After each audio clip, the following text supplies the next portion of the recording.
निमंत्रित अतिथि आगंतुक भद्रव्यक्ति सात्विक तात्विक भागतिक चिंता चेतना समवेत सदन मंडली मो वयसर बंधु ए पवित्र माटीर भविष्य छोट छोट पुआ झिया देते पालार परंपरा को आखिया कर रखी प्रभु पादर ज्योति पद भक्ति अर्घ्य समर्पण पर समस्त कल्याण पाई गोटे श्लोक गाई श्लोक लिखिंट आचार्य क्षेमेन्द्र कल्याण करेंगे किए हरिणा रुद्रेण हर हरि मंदिर आज हरिणा बोले हरि रुद्रेण बोले हर शिव उभय आपण कल्याण करवा गोटे शोक दुईटी अर्थ गोटे हर गोटे हरि क्षेमेन्द्र कहले जो हरि हर कल्याण करेंगे कहू किंभु कहू से दुहे की परी कहू किंभु कहू हरिहर की परी क्षेमेन्द्र कहले सत्या सकत मना सत्य जुगुत आसक्त मना सत्यासक्त मना सत्य प्रति जहाँ मनरे आसक्ति भाव अच्छी से सत्यासक्त मना बोले सत्य को जे भल ना हरि हरती जह हरि सब पाप सब दुख जह हरती जे हरण करती से हेले हरि सत्य प्रति मनरे प्रबल आग्रह देख सत्य को कहीं प्रभु भल पाती तार प्रमाण गोटे श्लोक से दिन जेल खाना भितर कंस बंदीशाला प्रभु थे कौटी माँ गर्भरे माँ गर्भरे प्रभु अच्छी 33 कोटि देवता कोटि बोले संख्यार कोटि नुह गोटाए कोटि तले हर्षई कोटि बोले संख्या आ गोटाए कोटि तले दीर्घ कोटि अर्थ प्रकार 33 प्रकार देवता कोटि दीर्घ 100 देवता हिसाब आम दे पारानी नहीं कथारे कहे 33 कोटि बोली 33 प्रकार देवता किए किए वेद कहला अष्टभु बसव एकादश रुद्रा द्वादशा द्वितीयास्ते एकस्त्रिंशतिन्द्रश्चैव प्रजापतिश्च त्रयस्त्रिंशत् इति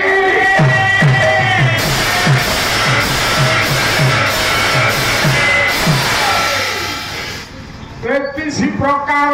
कोटि देवता किए किए हिंदू धर्म ग्रंथ वेद कहे 8 वसु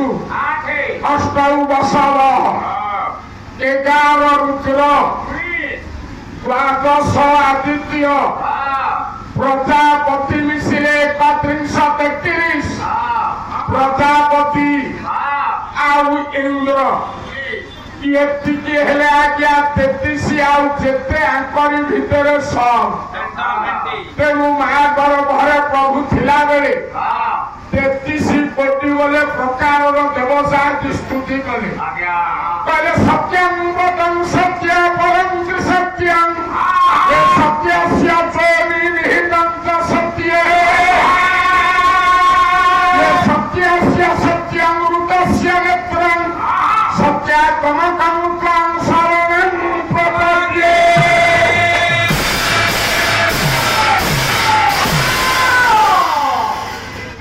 माँ गर्भरे प्रभु जेल खाना भितर सूक्ष्म रूप देवता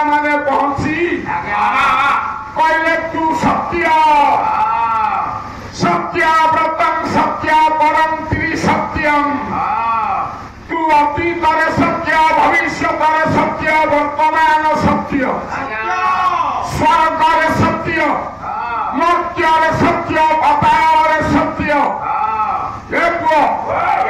तीन काल तू सत्य प्रभु ते प्रणाम प्रणाम प्रणाम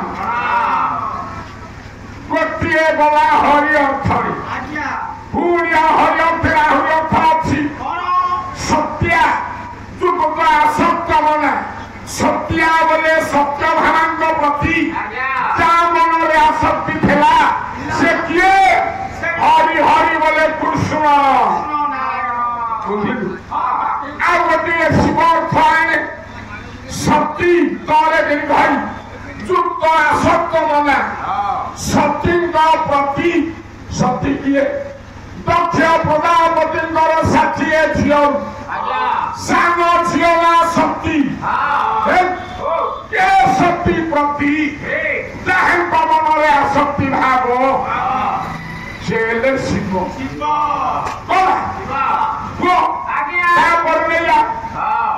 दुजेन्द्राश्रय दुज इंद्र दुजेन्द्र दुज पहले क्या बुझाए ब्राह्मण को दुज क्षत्रिय को दुज वैश्य चारि वर्ण रु तीन वर्ण हेले दुज कहीं ब्राह्मण क्षत्रिय वैश्य एमाने जन्म संस्कार हुअंती वैताप केदारण्य केवल ब्राह्मण अनुभव ये काली आम महाराणा भाई कहले मु बधेई ए बारेसी निहार मुकुर अच्छी आस्कर साउ ठुका कर बस ये से निहार बारेसी मुकुर चलबनी कोठिया कथा पकईदब भास्कर साहू अरे बढ़े कौन गोटाए जाति चतुर्वर्ण मया सृष्टा गुण कर्म विभाग सहविता चारि वर्ण ब्राह्मण क्षत्रिय वैश्य शूद्र बहु जाति मु गुड़िया कहवा दरकार नहीं वैश्य बहु जाति तेली ना वैश्य बढ़े मान वैश्य जातिर अंतर्भुक्त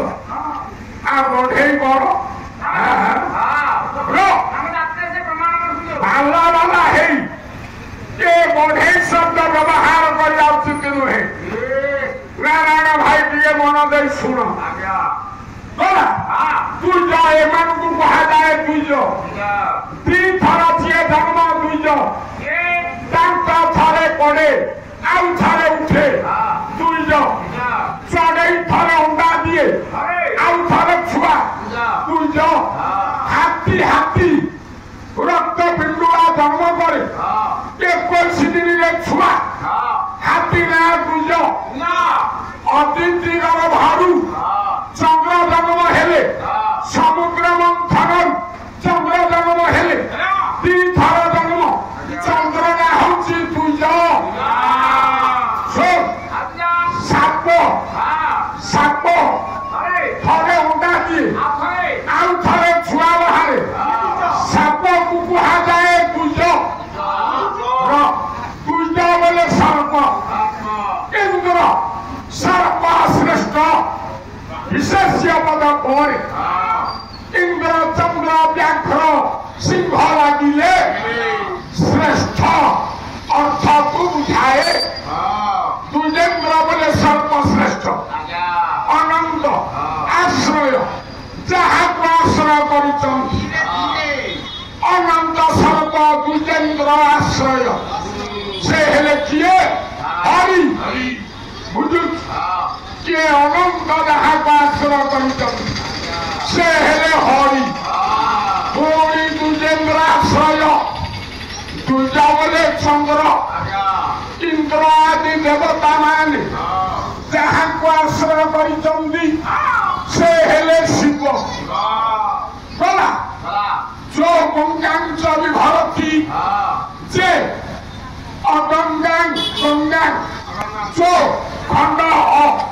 अगंगांग अग पर्वत ନଗ ପର୍ବତ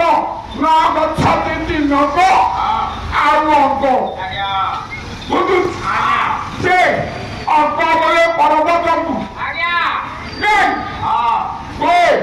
ଗୋ ବୋଲେ ପୃଥିବୀକୁ ବିଭାଗଟି ଧରିଥିଲେ କୃଷ୍ଣାବତାରରେ ଗୋବର୍ଦ୍ଧନକୁ ଦେଖିଲେ ଏବଂ ଗୋ ବୋଲେ ପୃଥିବୀକୁ ବିଭକ୍ତି ଭରଣ ପୋଷଣ କଲେ ଏ ଗୋଟିଏ ଅର୍ଥ ଆଉ ଗୋଟେ ଅର୍ଥ ଶୁଣ ଯୋଉ ଅଗମ କଇଁଛ ଅବତାରରେ ଅଗ ମନ୍ଦର ପର୍ବତକୁ ଯିଏ ପିଠିରେ ଧଇଲେ ଅଗମ ଆଉ ଗୋ ବୋଲେ ପୃଥିବୀ ବାଧା ଅବତାରରେ ଦନ୍ତାଗ୍ରରେ ଗୋ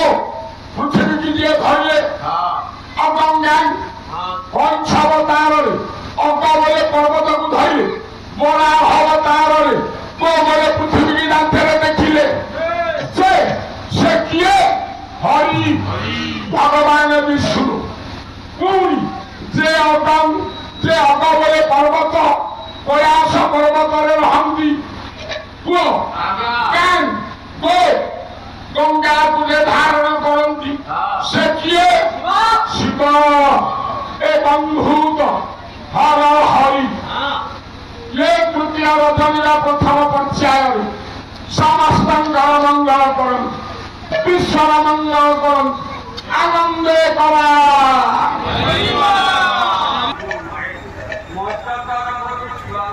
ସ୍ୱାଗତ ଜଣାଇବା ସହିତ ସମସ୍ତଙ୍କୁ ମୁଁ ପ୍ରଣାମ କରିବେ ଦ୍ୱିତୀୟତଃ ଆଜି ମୋ ସମ୍ମୁଖରେ ଯେଉଁ ଗାୟକ ପାଲା ପରିବେଷଣ କରୁଛନ୍ତି ସେ ଗାୟକ ନୁହଁ ସେ ହେଉଛନ୍ତି ମୋର ଜଣେ ଛାତ୍ରଙ୍କର ଗୁରୁ ମୋ ଛାତ୍ର ଏକଲବ୍ୟ ରହିଛି ସିଆକି ପ୍ରଣାମ କରୁଛି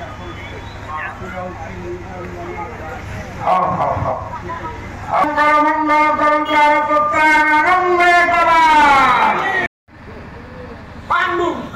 ସେ ମଧ୍ୟ ରାଜ୍ୟ ଶାସନ କରି କରି କ୍ରାନ୍ତି ଅନୁଭବ କଲେ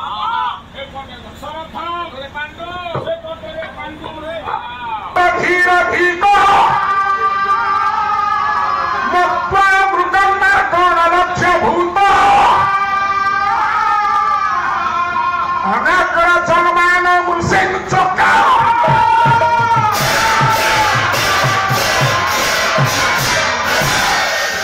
ଦଶରଥ ରାଜ୍ୟ ଶାସନ କରି କରି କ୍ଳାନ୍ତ ତିନୋଟି ସ୍ତ୍ରୀ ଅବାଦ୍ୟମାନଙ୍କ ଦ୍ୱାରା ପରିବେଷ୍ଟିତ ହୋଇ ଦଶରଥ ଜଙ୍ଗଲକୁ ଗଲେ ସହ ସେଇ ଦଶରଥ ଗାଢ ବୁଦ୍ଧି ଚଞ୍ଚଳ ବୁଦ୍ଧିଯୁକ୍ତ ହୋଇ ତମସା ଉପକଣ୍ଠେ ତମସା ନଦୀର କୂଳରେ ମୃଗ ବୋଲେ ପଶୁ ମୃଗ ପ୍ରଶସ୍ତ କୁରଙ୍ଗେ ମୃଗ ଅର୍ଥ ହରିଣ ମୃଗ ଅର୍ଥ ପଶୁ ପଶୁପତି ସିଂହ ତା ବୋଲେ ମୃଗପତି ମୃଗ ଅର୍ଥ ପଶୁ हे सदन मंडली हे दशरथ मृगया कला बेले राजा राणी दी जन थे राजा ना शांतनु राणी ना ज्ञानवती राजा राणी दुई पुआ झिया न फेरा शिव को तपस्या कले पुआ पाइबा शिव कहले तुम आखि पुआ देखा भाग्य पाई झील बर देवी रोजा राणी कहले पुआ दिए कहले जदि पुआ बर देवी पुआ जन्म हेला बेलू तमे रोजा राणी अंधा अंधुरी हो दृष्टि शक्ति हरेब ताले पुआ बर देवी गोटे पुआ पाइबा आमे जेते विकल हुए आमे केते विकल हुए ଆଉ ଜ୍ଞାନବତୀ କହିଲେ ଆଜ୍ଞା ଆମେ ଅନ୍ଧାର ପଛେ ପୁଅଟିଏ ଦିଅ ଦିଅ ହେ ମହାଦେବ ଆଜ୍ଞା ଆମେ କଣ ପୁଅକୁ ଦେଖିବୁ ନାହିଁ କହିଲେ ମନେ ରଖା ଯାଏନି ସେ ପୁଅ ଯେଉଁଦିନ 108 ଲିଟର ପାଣି ତମ 2 ଜଣଙ୍କ ଆଖିରେ ପକେଇବ ସେଇଦିନ ତମ ପୁଅକୁ ଦେଖିବ ଶାନ୍ତନୁ ଜ୍ଞାନବତୀ ରାଜାରାଣୀ ପୁଅଟିଏ ପାଇଲେ ପୁଅ ଜନ୍ମ ହେଲା ବେଳକୁ ଦୃଷ୍ଟି ଶକ୍ତି ହରେଇଲେ ସେ ଯୋଉ ପୁଅ ତା ନାଁ ଶ୍ରବଣ କୁମାର ଶ୍ରବଣ ବଡ ହେଇଛି ଜାଣିଲା 108 ତୀର୍ଥର ପାଣି ଆବଶ୍ୟକ ତୀର୍ଥ ଜଳ ସଂଗ୍ରହ କରିବା ପାଇଁ ବାପା ମାଙ୍କୁ ବାହାଙ୍ଗିରେ ବସେଇ ବୁଲିଲା ଛାଡ଼ିବ କୋଉଠି ଚାରି ଯୁଗରେ 4ଟା ପୁଅ ଆଉ ପୁଅ ନାହିଁ ସତ୍ୟ ଯୁଗରେ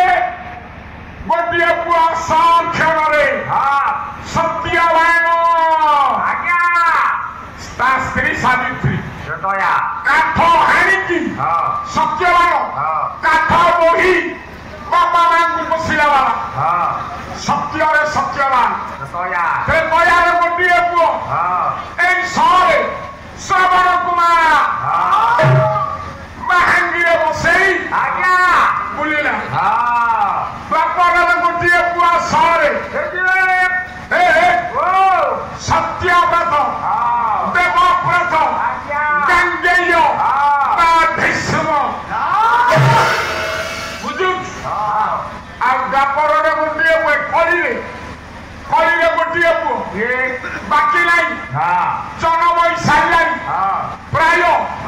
1230 ବର୍ଷ ତଳୁ ସେ ହେଲେ ବାପା ନା ଶିବଗୁରୁ ମା ନା ସତୀ ଦେବୀ ଜନ୍ମସ୍ଥାନ କେରଳର କାଲାଣ୍ଡି ଶଙ୍କରାଚାର୍ଯ୍ୟ ଆଦି ଗୁରୁ ସହରେ ଶଙ୍କରାଚାର୍ଯ୍ୟ 4 ଧାମ କରିଦେଇ ଗଲେ ଅଷ୍ଟମ ଶତାବ୍ଦୀରେ ଜନ୍ମ 4 ଯୁଗରେ 4ଟି ପୁଅ ସହରେ ଗ୍ରୀଷ୍ମ ଶୁଖିଛି ଜୟ